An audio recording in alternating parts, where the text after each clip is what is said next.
तो इस वीडियो में हम एथिक्स आंसर राइटिंग के फर्स्ट लेक्चर उसकी first unit ethics and human interface के बारे में डिस्कस करेंगे और साथ ही इस पर PYQ भी आगे हम इस पर डिस्कस करने वाले हैं। तो अगर आपने मेरा एथिक्स पर ओरिएंटेशन सेशन नहीं देखा है तो प्लीज़ पहले उसको देख के आएं। ज़्यादा नहीं, 10-12 मिनट का ही वो वीडियो है। उसमें मैंने आपको बताया कि हम कैसे अपने इस एथिक्स कंटेंट को प्रिपेयर कर सकते हैं और बहुत ही कम टाइम में बहुत ही अच्छे मार्क्स भी गेन कर सकते हैं। ठीक है, तो चलो अब हम स्टार्ट करते हैं। लेकिन इसमें पहले जो बिगनर भी हैं कुछ, अगर वो भी देख रहे हैं तो उनके लिए पहले मैंने समझाया है और बाद में फिर हमने इसमें आंसर राइटिंग की है। तो अब पहले हम थोड़ा सा समझेंगे नीति शास्त्र। नीति शास्त्र क्या होता है? तो पहले एक बार हिंदी मीडियम में याद रखना कि वो नीति शास्त्र को हिंदी में जब गूगल ट्रांसलेट करते हैं तो इसको कुछ भी लिख देते हैं। तो हमें इसलिए इंग्लिश के वर्ड्स भी याद होने ही चाहिए कि नीति शास्त्र को एथिक्स बोलते हैं और नैतिकता और मॉरलिटी। ठीक है, अब देखो क्या होता है। नैतिक सिद्धांतों की एक ऐसी प्रणाली है जो सही और गलत, अच्छे बुरे, उचित अनुचित के बीच अंतर करने से हमारी सहायता करता है। नीति शास्त्र को मानव आचरण के लिए मार्गदर्शक प्रकाश कहा जा सकता है। उदाहरण के लिए डॉक्टर एथिक्स, सामाजिक एथिक्स, पर्यावरण एथिक्स। मतलब कुल मिलाकर ये एक नैतिक मूल्यों का समुच्चय है कि हमें क्या करना चाहिए, क्या नहीं करना चाहिए। इसमें अलग अलग जो दार्शनिक लोग विद्वान हैं उन्होंने अपने अलग अलग विचार दिए हैं। कोई किसी चीज़ को उचित मानता है तो कोई कहते हैं नहीं ये करना उचित है। तो एक प्रिंसिपल बना दिया गया है कि हाँ, जो हम मनुष्य हैं उनको फॉलो करना चाहिए, उन्हें मानना चाहिए। ये अलग अलग होती है, जैसे डॉक्टर के लिए अलग उनकी एथिक्स है और सामाजिक एथिक्स अलग होते हैं, पर्यावरण एथिक्स अलग होते हैं। ठीक है, अब नैतिकता में हम आते हैं। वह सामाजिक व्यवस्था है जो किसी समाज के सदस्यों के लिए नैतिक मूल्यों, आचरण के प्रतिमानों का निर्धारण करती है तथा यह प्रयास करती है कि समाज के सदस्यों का व्यवहार उन्हीं मूल्यों व प्रतिमानों के अनुरूप नियमित होता है। मतलब कि एक ऐसा व्यवहार जिससे हमारे सामने वाले जो इंसान है उसको उससे हमसे हार्म ना हो। नैतिक मूल्यों और आचरण के प्रतिमानों का निर्धारण करते हैं तथा यह प्रयास करते हैं कि समाज के सदस्यों का व्यवहार उन्हीं मूल्यों व प्रतिमानों के अनुरूप विनियमित हो सके। इन शॉर्ट हम ये कह सकते हैं कि ये व्यक्तिगत व्यवहार के मूल्यों का समुच्चय है। मतलब इसमें यहाँ पर हम देखें तो समाज की भूमिका होती है और यहाँ पर हम देखेंगे तो व्यक्तिगत मूल्यों को महत्वता दी गई है। ठीक है, और हम इस पर ऐसा डायग्राम भी शो करके आ सकते हैं जैसे यहाँ पे बनाया हुआ है कि मॉरलिटी और एथिक्स क्या है। तो ये वृहद है, व्यापक होती है।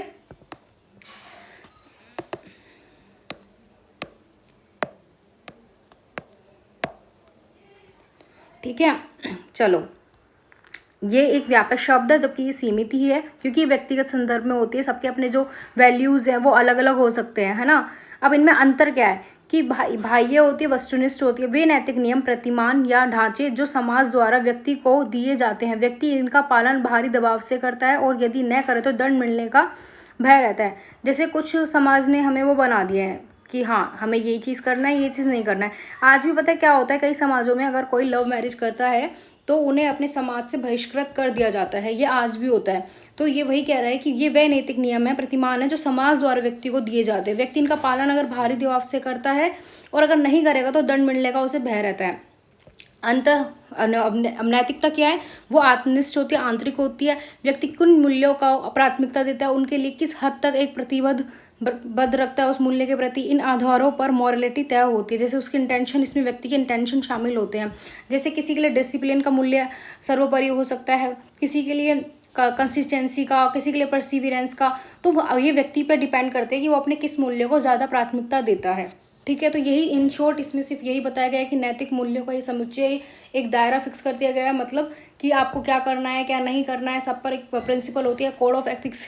पता है, अगर कोई CA होता है तो उसके लिए भी एक नीति शास्त्र है कि हाँ, तुम्हारे ये कोड ऑफ एथिक्स है, ये कंडक्ट जो आचरण है जो आपको फॉलो करना है। तो हर क्षेत्र में होता है। डॉक्टर के लिए डॉक्टर एथिक्स, समाज में सामाजिक एथिक्स, पर्यावरण के संदर्भ में पर्यावरण एथिक्स, ऐसे होते हैं। ठीक है, अब आगे समझते हैं दोनों में रिलेशन क्या है। ठीक है, कि एथिक्स और मॉरलिटी में क्या रिलेशन है।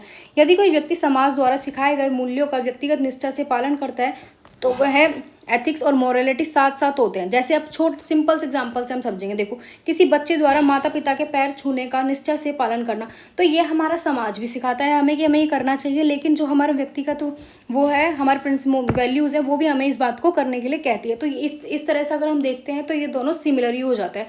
अब लेकिन विरोध कहाँ उत्पन्न होता है? ठीक है, विशेषतः तब जब नैतिक नियमों और व्यक्ति की अंतरात्मा के बीच टकराहट की स्थिति पैदा हो जाए।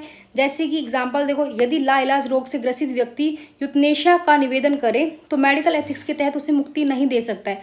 अब मान लो, जो मेडिकल एथिक्स कहती है कि अगर कोई व्यक्ति यूथनेशिया का निवेदन कर रहा है इसका मतलब आपको पता है ना कि वो मतलब कुछ बहुत ही बीमारी से ग्रसित है बहुत ही ज़्यादा लंबे समय से, और वो बहुत ज़्यादा परेशान है, तो वो चाहता है कि वो मर जाए, ठीक है।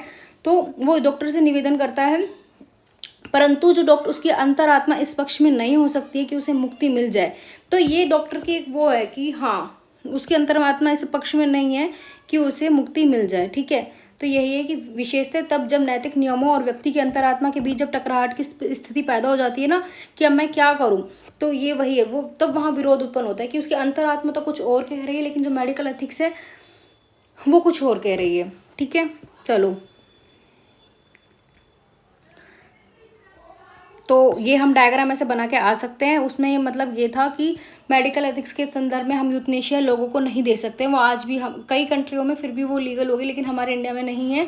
और लेकिन अब डॉक्टर है ना, डॉक्टर तो उस पेशेंट को देख रहा है ना, तो डॉक्टर की अंतरात्मा भी, किसी डॉक्टर की अंतरात्मा ये भी कह सकते हैं कि इसको यूथनेशिया दे देना चाहिए। तो यहाँ एक द्वंद्व की स्थिति आ जाती है। तो इनसे कैसे भी निकलना होता है ये भी हम आगे सीखेंगे जैसे जैसे हम आगे बढ़ेंगे, ठीक है। अब देखो क्या क्या होता है। शाखाओं के आधार पर नीति शास्त्र के आयाम, आपको इतना सब नहीं पढ़ना, मैं बहुत शॉर्ट में आपको इसको समझाऊंगी, क्योंकि आपको इसको फिलोसफी के अंदर इतना नहीं जाना है, ठीक है। मान के नीति शास्त्र क्या कहता है, ये मैं नहीं कहती हूँ, ये मान के नीति शास्त्र कहती है कि आदर्श सिद्धांत वह मानकों का अध्ययन है नैतिक निर्णय लेने में नैतिक सिद्धांत प्रतिपादन, अर्थात कोई भी निर्णय लेने से पहले उसके नैतिक पक्षों को ध्यान में रखना चाहिए, ठीक है। तो मान के नीति शास्त्र यही कहता है, आदर्शवादी सिद्धांत है। अब जैसे कि इसको हम एग्जाम्पल से समझते हैं, ठीक है, कि जैसे जैसे बांग्लादेश है, तो जो प्रवासी भारतीय जो आ रहे हैं, बाहर से लोग आ रहे हैं, ठीक है, तो अब वो तो ठीक है, हमें वहाँ उनको शरण देनी चाहिए, ठीक है, वो आदर्शवादी सिद्धांत होते हैं। लेकिन आप मुझे ये बताओ, अगर हम बिल्कुल भी बाउंडेशन नहीं लगाएंगे तो ऐसे तो कोई भी आ जाएगा ना। तभी तो आपने वो, जब मैंने करंट अफेयर्स में पढ़ाया था कि हम, भारत जो है वो दोनों तरफ से घिरा हुआ है, गोल्डन ट्रायंगल और गोल्डन क्रिसेंट से, है ना। जैसे ये हमारा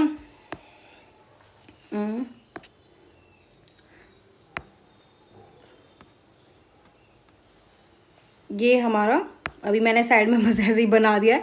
तो यहाँ पर जैसे गोल्डन क्रिसेंट है और यहाँ पर हमारा गोल्डन ट्रायंगल है, तो ये अफीम वाले क्षेत्र हैं, ठीक है। तो ठीक है, लेकिन कुछ जो लोग आ रहे हैं, लेकिन ऐसे लोग भी तो आ रहे हैं जिनसे ह्यूमन ट्रैफिकिंग और ये अफीम वगैरह, जो हमारे यहाँ के युवा हैं वो ड्रग्स एडिक्ट हो रहे हैं, तो ऐसी गतिविधियाँ भी तो बढ़ रही है ना।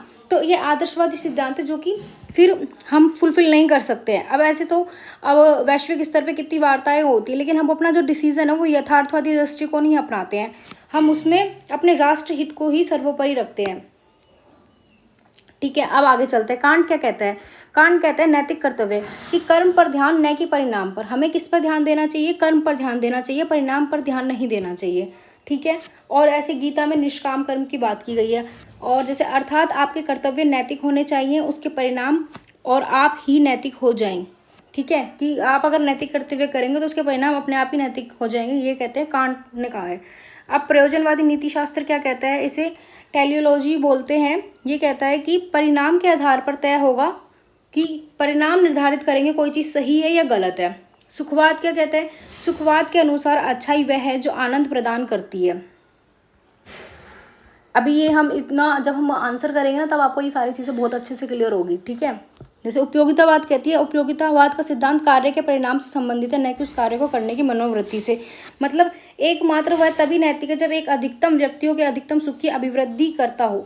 मतलब ये कहता है कि ज़्यादा से ज़्यादा लोगों का सुख तो ही वो उपयोगी, तो ही वो नैतिक है। लेकिन आप मुझे ये बताओ, जैसे कि जो हैंडीकैप होते हैं, जो विकलांग होते हैं, अब तो उनके लिए अच्छा वर्ड भी बनाया गया है ताकि उन्हें ऐसा फील ना हो।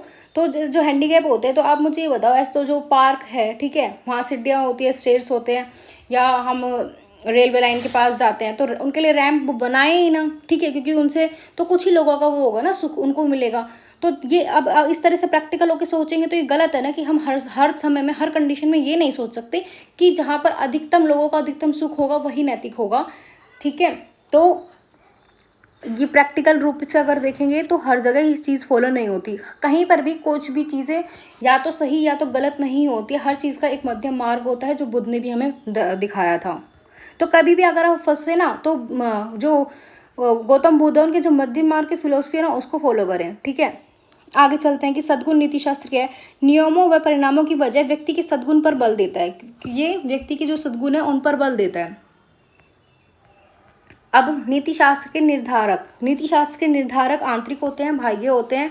जैसे कि आंतरिक कौन कौन से होते हैं? अंतरात्मा की आवाज़, जो उसकी अंतरात्मा कहती है कि मुझे क्या करना चाहिए। संस्कृति से उसके ये नीति नैतिकता उसकी तय होती है। दर्शन, धर्म, वो किस धर्म से बिलोंग करता है, वहाँ क्या चीज़ें उन्हें सिखाई जाती है। मनोवैज्ञानिक, परिवार कैसा है, समाज का वातावरण कैसा है, हमारे स्वैच्छिक कार्य हम क्या करना चाहते हैं। तो हमारी जो नीति शास्त्र के जो निर्धारक हैं वो आंतरिक बाह्य दोनों होते हैं कि किस तरह से हमारे जो मूल्य हैं वो डेवलप होंगे। ठीक है। बाह्य क्या होते हैं? हमें जो संविधान, कि हमारा संविधान क्या कहता है, कानून क्या कहता है, न्यायपालिका क्या कहती है, नौकरशाही की भागीदारिता। आगे चलते हैं। निजी संबंधों में नीति शास्त्र, क्वेश्चन भी पहले ऐसे आया हुआ है कि इनको निर्धारित करने वाले कौन कौन से कारक होते हैं। तो निजी संबंधों में नीति शास्त्र को हम देखते हैं कि इससे क्या होगा, अगर हम नीति शास्त्र को फॉलो करते हैं तो इससे हमें क्या मिलता है। तो स्वयं पर विश्वास बढ़ता है, कथनी और अपनी हमारी करनी में अंतर नहीं आता। जैसे देखो, मैंने पोल करवाया था तो जिसमें जैसे ये कहा गया था कि आपको एथिक्स स्टार्ट करें, उस पर ज़्यादा वोटिंग हुई थी तो मैंने देखो वही किया। तो कथनी और करनी में अंतर नहीं होता। इससे क्या होता है? विश्वास बढ़ता है ना, अट्रैक्टिव बनता है चीज़ें, और लोगों का ट्रस्ट बिल्ड होता है ना। सत्य की राह पर चलना चाहिए। ये कहता है कि सामान्य जीवन जीना चाहिए, सत्यनिष्ठ होना चाहिए, कर्मशील, ईमानदार, साहस, नेतृत्व, प्रेम, करुणा, भावनात्मक समझ को बढ़ाता है, खुशहाल जीवन को इंस्पायर करता है, हमें इंस्पायर पीपल बनाता है। अब सार्वजनिक संबंधों में नीति शास्त्र के क्या लाभ होते हैं हमें? जैसे न्याय व निष्पक्ष जनप्रतिनिधि बनते हैं हम, संविधान व कानून का अनुसरण करने वाले व्यक्ति बनते हैं, भावनात्मक समझ हमारी अच्छी विकसित होती है, इमोशनल इंटेलिजेंस, साहसी नेतृत्व होता है, दृढ़ निश्चयी बनते हैं, सरकारी नीतियों की आलोचना नहीं करते। जैसे हर बात पे कोई भी नीति आई है ना तो हमें उसकी आलोचना नहीं करनी चाहिए, हमें देखना चाहिए कि इसमें ठीक है, क्योंकि हर चीज़ सही है, बिल्कुल सही है और बिल्कुल गलत नहीं होती है। तो हमें देखना है कि अगर इसमें कौन कौन से वो हैं जो गलत है, तो हमें उसके सही पर ध्यान देना चाहिए, ना कि सरकारी नीतियों की आलोचना करने बैठ जाना चाहिए। फिर तो हम कैसे सिविल सर्वेंट है ना। तो हमें अगर हम भी सिर्फ आलोचना ही कर रहे हैं तो नैतिक मानदंड पर आचरण, राष्ट्रहित को प्राथमिकता देंगे, जिम्मेदारी व जवाबदेहिता, सत्यनिष्ठ और ईमानदारी। नीति शास्त्र व विधि और कानून, इनमें देखो क्या डिफरेंस होता है, क्या तुलना करते हैं पहले हम इनके, है ना। नीति शास्त्र तो व्यापक होते हैं, विधि कानून जो हमारे न्यायपालिका ने बना दिया गया तो एक संकीर्ण है, कुछ ही तो मुद्दों पे बनाया गया है ना, हर मुद्दों पे तो कोई कानून नहीं है ना। तो ये अनिवार्य नहीं होता है, लेकिन ये अनिवार्य होता है जिसे हमें फॉलो करना होता है। इसमें दंड शक्ति नहीं शामिल होती है, लेकिन विधि या कानून में दंड जो शक्ति होती है वो शामिल होती है। यह आदर्शवादी है और विधि या कानून यथार्थवादी है। तो इस पर भी हम इसको इस तरह से दिखा सकते हैं कि क्या नीति शास्त्र है। चलो आगे चलते हैं। अब नीति शास्त्र और विधि एक दूसरे के पूरक भी होते हैं, है ना। तो कैसे हो सकते हैं? जैसे प्राचीन समय में पर्यावरण का संरक्षण नीति शास्त्र का एक भाग था, जिसमें पर्यावरण की सुरक्षा व्यक्तिगत पर्यावरणीय नैतिकता के अंतर्गत आता था, लेकिन आज ये कानून का रूप ले चुका है। ठीक है। तो जैसे आर्टिकल 21 भी कहता है कि हमें स्वच्छ पर्यावरण में रहने का अधिकार है। तो पहले तो ये हमें नीति शास्त्र में वैसे ही समझाया जाता कि हमें अपने पर्यावरण का संरक्षण करना चाहिए, लेकिन जैसे जैसे ग्लोबल वार्मिंग, क्लाइमेट चेंज का इम्पैक्ट बढ़ा है तो हम कानून ही बन गया। और आर्टिकल 21 भी कहता है कि हमें स्वच्छ वातावरण में जीवन जीने का अधिकार है। हम तो और हम इस तरह से डायग्राम बनाकर दिखा देंगे कि ये नीति शास्त्र, ये विधि और ये पर्यावरण संरक्षण। ठीक है, ये बना के आना एग्जाम में। अभी आपको अगर थोड़ा सा भी बोरिंग लग रहा है तो प्लीज़ अभी इसको स्किप मत कीजिएगा। जब हम आंसर राइटिंग करेंगे तो आपको बहुत ज़्यादा अच्छा लगने वाला है। तो प्लीज़ इस लेक्चर को एक बार पूरा देखिएगा, उसके बाद ही डिसाइड करना कि आपको ये कितना अच्छा बेनिफिट हुआ इससे या नहीं हुआ। ठीक है। तो नीति शास्त्र व विधि कभी कभी एक दूसरे के विपरीत भी हो सकते हैं। जैसे भारतीय समाज में समलैंगिक संबंधों को अभी भी स्वीकार नहीं किया जाता है, लेकिन धारा जो 377 हटने के बाद विधि के अनुसार समलैंगिक संबंध सही है। यहाँ बहुसंख्यक आबादी के अनुसार समलैंगिक संबंध गलत हो सकते हैं, लेकिन विधि के अनुसार किसी एक व्यक्ति के भी मूल अधिकार का हनन नहीं किया जा सकता। तो आपने देखा होगा कि जो हमारी सोसाइटी है वो आज भी इनको एक्सेप्ट नहीं करती है। ठीक है, वो तो अभी इस पर भी धीरे धीरे ही आ रहे हैं, इसको भी वो एक्सेप्ट नहीं करती है। तो हम तो कितने आगे आ गए, सुप्रीम कोर्ट ने तो इस चीज़ को भी मान्यता दे दी, ये समलैंगिक संबंधों को भी, और हम तो अभी यहीं पर ही अटके हुए हैं, हम तो इसी को एक्सेप्ट नहीं कर पा रहे हैं। तो ये एक दूसरे के विरोध में भी होते हैं। ऐसे ही आगे हम चलते हैं, क्योंकि उच्च न्यायालय कहता है कि सबको अपनी पसंद से जीवन जीने का अधिकार है। अनुच्छेद 21 गरिमा के साथ जीवन जीने का अधिकार सभी को देता है। अब सार्वजनिक जीवन में नैतिकता संबंधी नोलन समिति के 7 सिद्धांत हैं जो हमें ये सेकेंड ईआरसी की रिपोर्ट है ना, उसमें बताए जाते हैं। ईमानदारी, नेतृत्व, खुलापन, निस्वार्थता, वस्तुनिष्ठ, सत्यनिष्ठ, जवाबदेही। 7 principle of public life, selflessness, integrity, objectivity, accountability, openness, honesty, leadership. तो आपको पता है इन सब पर ना एक अलग अलग से क्वेश्चन भी बन सकते हैं या कंबाइन करके भी पूछ सकते हैं कि इन तीनों के ऊपर, या अपनी मर्जी से कोई भी 3 बताएं, है ना, उनके बारे में लिखें। तो अलग से है, जब इन पे जब चैप्टर आएगा ना पूरा लोक सेवक सिविल, उनके जो मूल्य होते हैं, कौन कौन से उनके जो एक सिविल सेवक है उनके वो वैल्यूज़ होनी चाहिए, तब हम इनको वहाँ पे अलग से पढ़ेंगे। ठीक है, अभी इस चैप्टर में हम सिर्फ यही देखते हैं कि कौन कौन से सार्वजनिक जीवन में नैतिकता संबंधी हमारे वैल्यूज़ होनी हमारी चाहिए। ठीक है, सिद्धांत होने चाहिए, हम ईमानदार होने चाहिए, नेतृत्व का पालन, लीडरशिप आनी चाहिए हमें। ठीक है, ये सारी चीज़ें। अब हम बढ़ते हैं आंसर राइटिंग की ओर। देखो, ये आया था 2014 में, क्वेश्चन आया था, क्या आया था कि मनुष्य को हमेशा अपने आप में साध्य के रूप में माना जाना चाहिए, न कि केवल साधन के रूप में। आधुनिक, इस पे ध्यान दो, आधुनिक तकनीकी आर्थिक समाज में इसके निहितार्थ बताते हुए इस कथन का अर्थ और महत्व स्पष्ट कीजिए।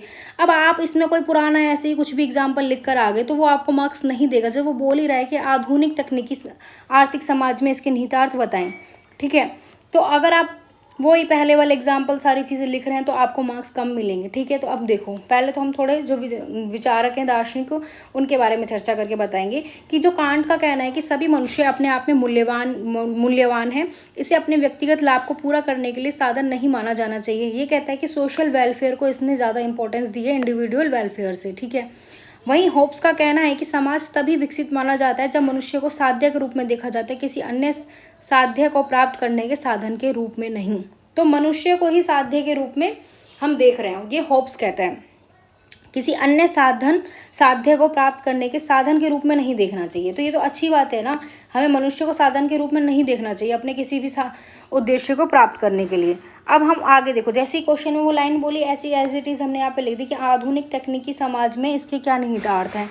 तो अब देखो, गरीबी बनाम विकास बहस। गरीब लोगों को साधन के रूप में माना जाता है, उनकी आजीविका स्रोत भूमि का विकास उद्देश्यों के लिए छीन लिया जाता है। ठीक है, जैसे हम बोलते हैं कि हमें विकास करना है, तो जो लोग गरीब होते हैं उनकी जो झुग्गी झोपड़ियाँ बस्ती होती है तो उन्हें वहाँ से हटा दिया जाता है। तो ये चीज़ आपने बहुत करंट अफेयर्स में सुनते भी होंगे, गरीबी बनाम विकास बहस की, उनकी जो भूमि है उनको छीन लिया जाता है और विकास, क्योंकि उन्हें कहे कि आपको हम मुख्य धारा में लाएंगे या फिर ऐसे ऐसे बोलकर, ये चीज़ें चलती रहती है। ऐसी पूंजीवाद, श्रमिकों का अधिकतम शोषण किया जाता है, राजनीतिक दल धन और बाहुबल का उपयोग करते हैं, महिलाओं का शोषण किया जा रहा है, कीटनाशक मानव स्वास्थ्य और पर्यावरण को नुकसान पहुंचा रहे हैं, असंतुलित शहरीकरण हो रहा है। पर्यावरण को नुकसान, जो कॉर्पोरेट सोशल रिस्पॉन्सिबिलिटी है कि आपको अपनी जो भी प्रॉफिट होगा उसको 2% देना होगा, से बचने की ये वहाँ पर भी कोशिश कर रहे हैं। कंपनियों ने लाभ के लिए व्यक्तियों की गोपनीयता से समझौता किया है, जैसे स्विगी, उबर, गूगल पर कॉम्पिटिशन कमीशन ऑफ इंडिया द्वारा जुर्माना लगाया गया। ये है ना 2023 की करंट में न्यूज़ थी, तब मैंने ये आंसर लिखा था ना, तब मैंने यहाँ पर डाला था कि कंपनी ने अपने लाभ के लिए व्यक्ति की गोपनीयता से समझौता किया, उनकी जो प्राइवेसी है उससे समझौता किया है। जैसे स्विगी, उबर, गूगल पर इसलिए जो कंपटीशन कमीशन ऑफ इंडिया है ना, उसने जुर्माना लगाया। तो ये 2023 की न्यूज़ थी। अब ऐसे ये भी हमने जुलाई अगस्त के समथिंग ये न्यूज़ आई थी कि तंबाकू के कारोबार में लगी हुई कंपनियां तथा तंबाकू कारोबार के विज्ञापन में लगे हुए प्रसिद्ध अभिनेता, इन्होंने अपने साध्य या आर्थिक लाभ हेतु मानव को साधन बनाया है। देखा, इन्होंने क्या किया है कि इनका जो उद्देश्य होगा ना उसके लिए इन्होंने मानव को ही साधन बनाया है। जबकि अगर आप देखिए महात्मा गांधी, वो ये सब चीज़ें नहीं कहते कि सब, या स्वामी विवेकानंद हो गया, वो कभी भी ये नहीं कहते कि हमें अपने साध्य को प्राप्त करने के लिए मानव को साधन बनाना चाहिए, जबकि अपितु हमारा साध्य ही मानव कल्याण होना चाहिए। तो इन्होंने क्या किया, अतः वर्तमान संदर्भ में इस कथन का अधिकतम महत्व है जहाँ मानव को साध्य के रूप में माना जाना चाहिए, क्योंकि पृथ्वी पर प्रत्येक जीव की पूर्ति के लिए पर्याप्त संसाधन है, परंतु किसी के लालच के लिए कुछ भी नहीं है। ये महात्मा गांधी ने कहा था। अब एक और करंट अफेयर्स में, ऐसे आपको करंट अफेयर्स के बहुत सारे एग्जांपल लिखने, जैसे सीबीआई ने सफदरजंग अस्पताल के एक न्यूरो सर्जन को गिरफ्तार किया। क्यों किया? कारण उन्होंने मरीजों को एक विशेष प्रतिष्ठान से ऊंची कीमतों पर सर्जिकल उपकरण लेने के लिए मजबूर किया था। ठीक है,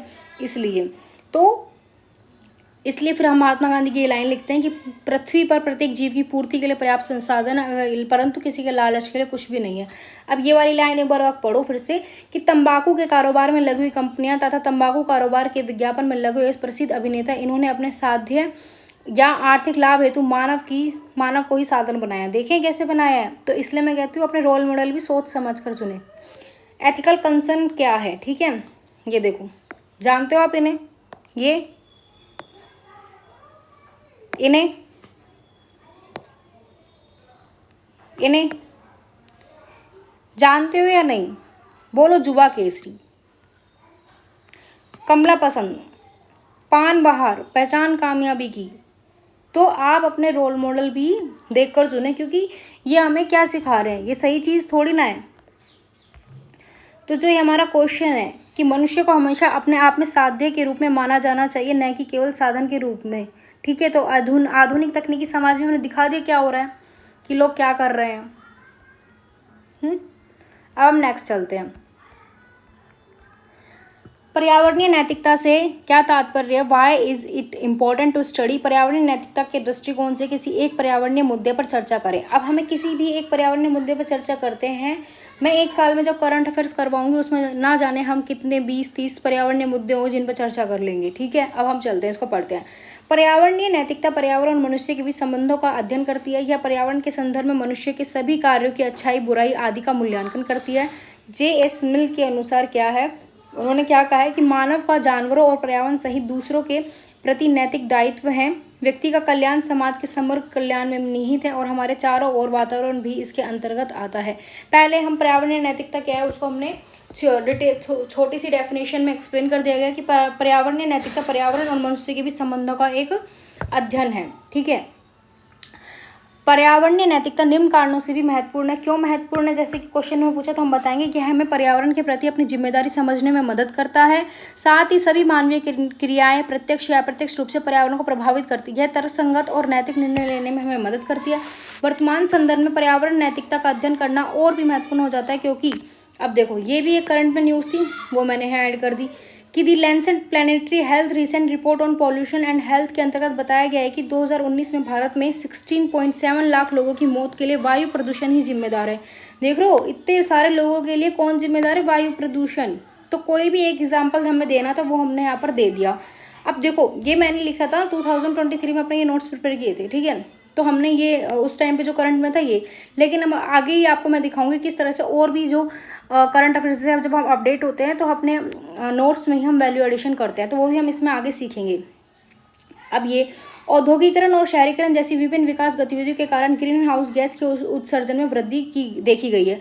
वाहनों से होने वाला उत्सर्जन, प्रणाली जलाना आदि राष्ट्रीय राजधानी क्षेत्र की प्रमुख समस्या बना हो। जैसे आप दिल्ली में देखते ही हैं पॉल्यूशन का लेवल क्या पहुंच जाता है। इससे पता चलता है कि मनुष्य प्रकृति के प्रति अपनी जिम्मेदारी और कर्तव्यों को भूल रहा है। ऐसे कर्तव्यों से जैव विविधता पर भी नकारात्मक प्रभाव पड़ता है। यहीं पर पर्यावरणीय नैतिकता प्रकृति के संरक्षण के प्रति मनुष्य के कर्तव्य के महत्व पर जोर देती है, ठीक है। तो ये पर्यावरणीय नैतिकता क्या करती है? सब प्रकृति के संरक्षण के प्रति मनुष्य के कर्तव्य पर महत्व जोर देती है।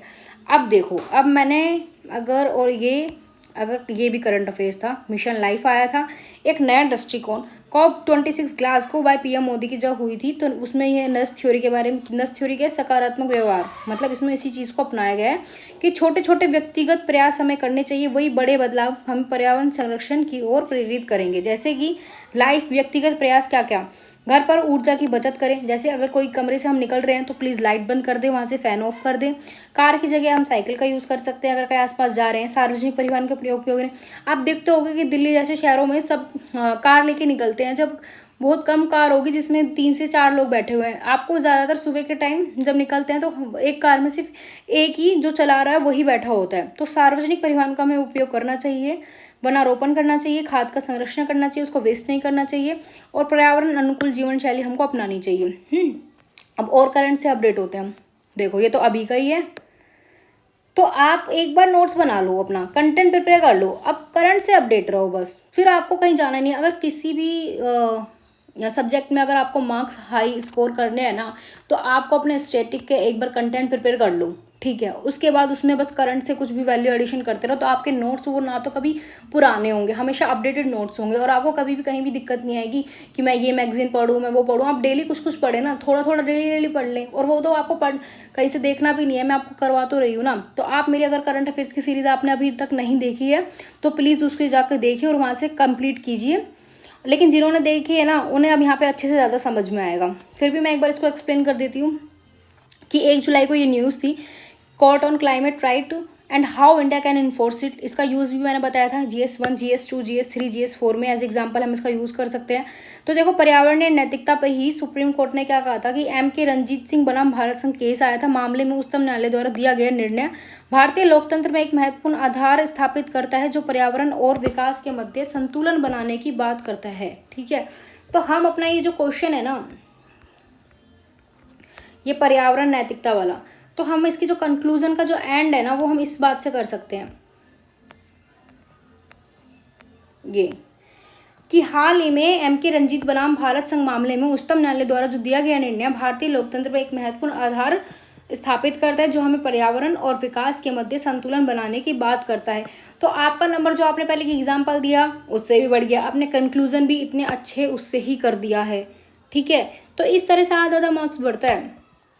फिर इस पे मैंने बताया था कि जो हमारा सिलेबस होता है ना एथिक्स का, तो केस स्टडी भी उन्हीं पर बेस होती है। फिर इसी दिन मैंने आपको ये इस केस स्टडी भी बताई थी। ये देखो 1 जुलाई का, ये द हिंदू में है, एडिटोरियल है।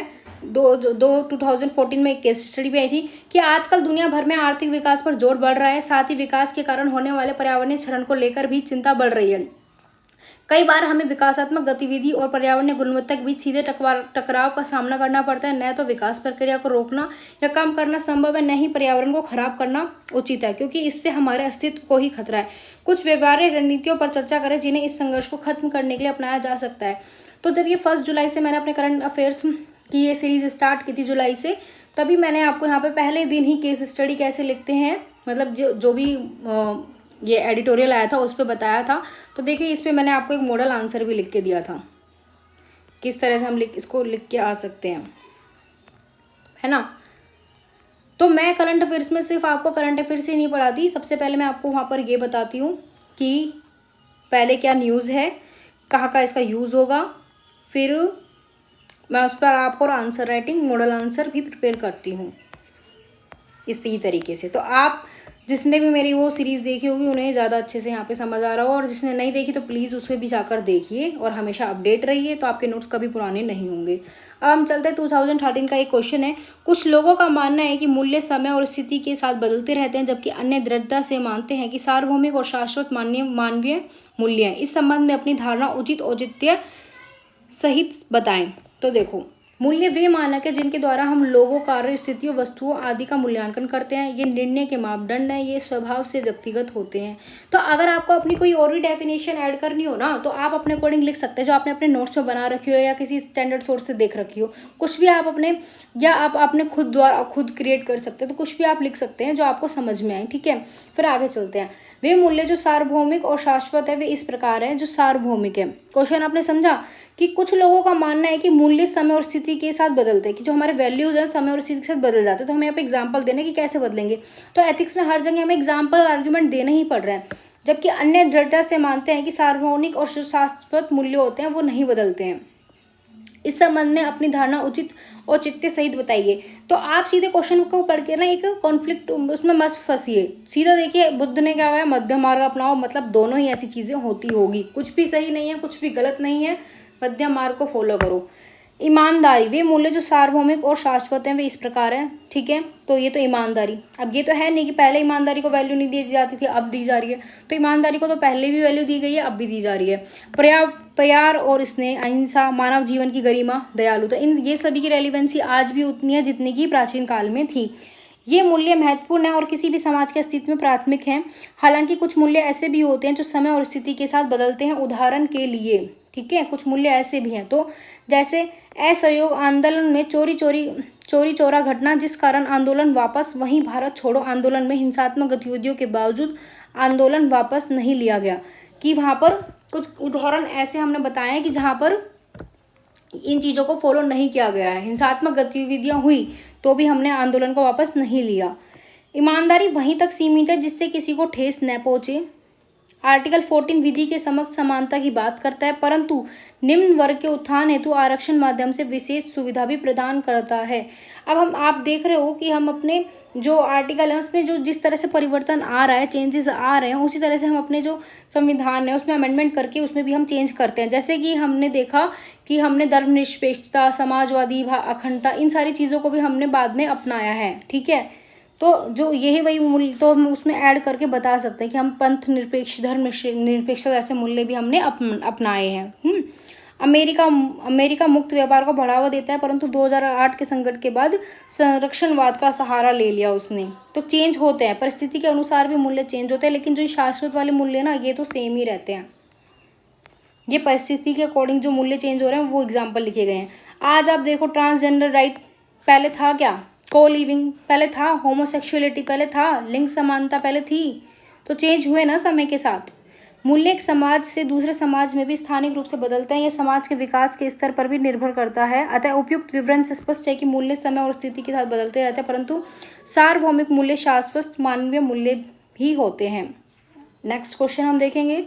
ये लेक्चर थोड़ा सा बड़ा हो सकता है, पेशेंस रखिए, और अगर आप इसको एक बार अच्छे से कवर कर लेंगे, कम से कम आपको ये तो समझ में आ ही जाएगा कि हमें अपनी स्ट्रैटेजी किसी भी पेपर में किसी भी सब्जेक्ट के लिए क्या रखनी है। तो अब हम स्टार्ट करते हैं अपने क्वेश्चन से। 2021 में क्वेश्चन नंबर 6, ईमानदारी एक ऐसा मूल्य है जो मनुष्य को सशक्त बनाता है। उपयुक्त उदाहरण सहित पुष्टि कीजिए। तो इंटीग्रिटी क्या है? ठीक है, फिर से इंग्लिश भी हमें देखती रहनी है कि सत्यनिष्ठा को इंटीग्रिटी क्या है। इसका अर्थ है अपने नैतिक मूल्यों एवं सिद्धांतों का पालन करना और सभी परिस्थितियों में सही काम करना, भले ही हमें कोई आपको देख नहीं रहा हो। अगर हमें कोई नहीं भी देख रहा है ना, तो हमें तब भी अपना सत्यनिष्ठा वही है कि हम बताएं कि नहीं, हम तो देख रहे हैं ना उस चीज़ को। तो बस यही इंटीग्रिटी। सत्यनिष्ठ होने के लिए व्यक्ति को ईमानदारी, सहानुभूति, करुणा, निष्पक्षता, आत्मनियंत्रण एवं कर्तव्य के मूल्यों को स्वयं में विकसित करना होगा। अब ये विकसित कैसे होता है? एक सत्यनिष्ठ व्यक्ति में निम्न गुण होते हैं। स्वयं के कार्यों के लिए जिम्मेदार होता है वो, दूसरों की ज़रूरतों को अपने से ऊपर रखना, विनम्रता का होना, सभी स्थिति में ईमानदारी को चुनना। इसलिए जब कोई व्यक्ति ईमानदारी बनाए रखने में सक्षम हो जाता है तो यह उसे विभिन्न तरीकों से सशक्त बनाता है। आगे चलते हैं। परिवार में सत्यनिष्ठ का मूल्य बच्चों के चरित्र निर्माण में बहुत महत्वपूर्ण है भूमिका निभाते हैं, क्योंकि उन्हें किसी भी प्रतिकूल परिस्थितियों में ईमानदारी का सामना करने के लिए सशक्त बनाएगी। अब देखो कैसे, छोटी छोटी चीज़ों से समझो। जैसे मान लो हम किसी शॉप पर गए और हमने 50 रुपये का ही सामान लिया। अब लेकिन क्या करते, और हमने उसको 50 रुपये दिए, वो कुछ समझ आता है कि आपने पता नहीं 150 दे दिए, वो आपको 50 की देंगे, 100 वापस और कर देता है। तो ये हमारा, अगर हम सत्यनिष्ठा का गुण होगा, हमारे परिवार से हमें समझाया जाएगा, सिखाया जाएगा, धीरे धीरे डेवलप होता है ये, तो हम वहाँ पर उसे बताएंगे कि आपने मुझे गलत दे दिया है। छोटी छोटी चीज़ें ही होती हैं ये। अपने कार्यों में सत्यनिष्ठा लाने में विश्वास कायम करना और करियर में आगे बढ़ना आसान हो जाता है इससे। जैसे कि रतन टाटा, अभी आप BSNL और ये जियो वाले मुद्दे में भी देख सकते हैं। सत्यनिष्ठा पेशेवर कर्तव्यों का पालन करने में मदद करती है और सार्वजनिक हित को व्यक्तिगत हित से ऊपर रखती है। जैसे TN शेषान, इन्होंने क्या किया? इन्होंने स्वयं को पारदर्शिता और दक्षता के प्रतीक के रूप में स्थापित किया है। सत्यनिष्ठा के लिए अगर हम एग्जाम्पल यूज़ करें तो हम उसमें TN शेषान का एग्जाम्पल यूज़ कर सकते हैं। अब आपको ना TN शेषान के बारे में बहुत ज़्यादा डिस्क्राइब करने की ज़रूरत नहीं है, क्योंकि मोस्टली लोग इन्हें जानते हैं। अगर नहीं भी जानते तो गूगल करिए, क्योंकि आप फिर एक दो इन्फॉर्मेशन थोड़ी एक्स्ट्रा ही इन पर पढ़ेंगे। तो कुछ जो सिविल सर्वेंट है, हमें उनके नाम हमें याद रखने होते हैं अपने आंसर को लिखने के लिए। सत्यनिष्ठा में हमें साहस देती है, जिससे हम भ्रष्ट आचरण को चुनौती दे सकते हैं। जैसे अशोक खेमका के बारे में आपने सुना होगा, दुर्गा शक्ति नागपाल के बारे में भी आपने सुना होगा। यह हमें मानसिक शांति प्रदान करता है। सत्यनिष्ठा व्यक्ति को अच्छे संबंध स्थापित करने में भी सशक्त बनाती है। यह व्यक्ति को नेता के रूप में उभरने, लीडरशिप के रूप में, जैसे कि आप देखते हो महात्मा गांधी को देख सकते हो, स्वामी विवेकानंद को देख सकते हो, राजा राम मोहन रॉय को देख सकते हो। तो ये लीडरशिप बिल्ड करने में भी हमें वो बनाती है। जैसे कि देखो गांधी जी, लाल बहादुर शास्त्री की अगर रेल दुर्घटना हुई ना, तो उसके बाद उन्होंने रेल मंत्री के पद से इस्तीफा दे दिया। ये होती सत्यनिष्ठा। ठीक है, उनको कोई वो थोड़ी कर रहा था फोर्स कि आप इस्तीफा दो, उन्होंने खुद ही। तो सत्यनिष्ठा वही है कि जब कोई नहीं देख रहा है तो भी हम सही कार्य कैसे करें। यह व्यक्ति के समाज में सामाजिक प्रतिष्ठा को बढ़ाने में भी मदद करता है। जैसे कि सचिन तेंदुलकर, आपने देखो जब वो हम कोई भी अवार्ड जीतते हैं तो उसमें जब जीतते हैं ना, तब तो वो बीच में नहीं खड़े होते, ठीक है, उसको लेने के लिए, ट्रॉफी को। लेकिन जब वो हार जाते हैं, कुछ भी होता है, तो वो सबसे आगे आके खड़े होते हैं। तो यही तो चीज़ है ना, सत्यनिष्ठा, इंटीग्रिटी, यही तो पहचान है इसमें उनकी, तभी तो हम इनको जानते हैं सचिन तेंदुलकर को इस चीज़ के लिए, कि जब जीत रहे हो तब तो आप साइड में खड़े हो गए हो, ट्रॉफी लेने जाते हैं जब, लेकिन जब हारते हो तो एक लीडर बनकर आप सबसे आगे खड़े होते हैं जब हम हारते हो उस टाइम पे। तो real integrity is doing right thing even when no one is watching, जब हमें कोई नहीं भी देख रहा होता है तो भी हम उसमें अपना जो व्यवहार है उसको उचित रखें, यही है रियल इंटेग्रिटी। तो ये लेक्चर हमारा ख़त्म हो गया, एथिक्स एंड ह्यूमन इंटरफेस, जिसमें हम पहले थोड़ा बेसिक समझा, उसके बाद हमने इस पर आंसर राइटिंग की, और करंट से हमें अब कैसे अपडेट रहना चाहिए। अगर मैं इन्हीं नोट्स को आपको पढ़ाती रहूँ तो ये भी एक टाइम के बाद पुराने हो जाएंगे, इसलिए हमें करंट से अपडेट होना बहुत ज़रूरी है।